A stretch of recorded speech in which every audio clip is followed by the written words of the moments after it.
Think about the B2B consumer as a hybrid of a B2C purchase and a B2B purchase, right? At the end of the day, we only have one brain. We don't separate into two different people as we're making different types of decisions. People don't have the ability to do that. The same level of brand promise that we expect in our consumer lives started to seep into what we want in our B2B relationships, right?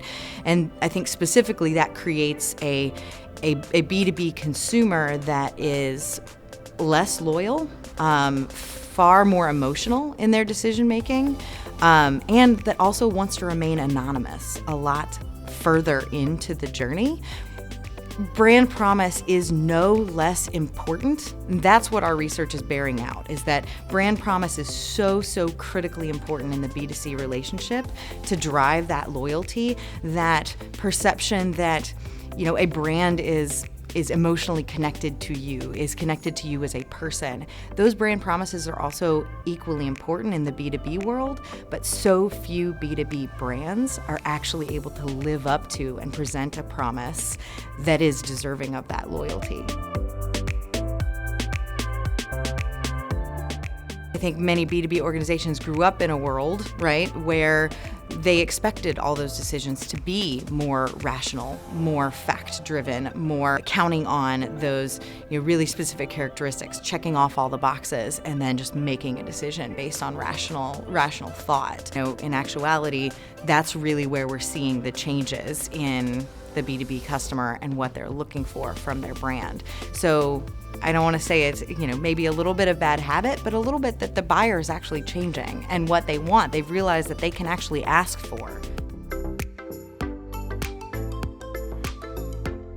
I think it differs in the way that you think about, in the way that you define the need, right? And a lot of clients that we work with, they see the need as a specific technology or a specific speed or feed or characteristic that is going to drive that purchase. That's not the need.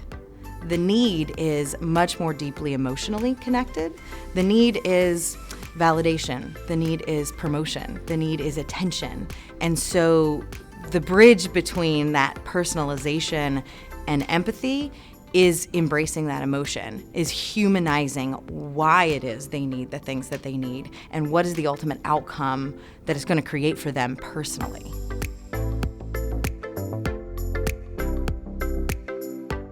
We could recommend a bit of a formula for B2B empathy. It starts with that deep customer knowledge, both quantitative and qualitative, truly understanding the needs, wants, feelings behind that customer's journey and their purchase. And it ends in content that is genuinely helpful, that imparts insights, that helps before that customer buys anything from you.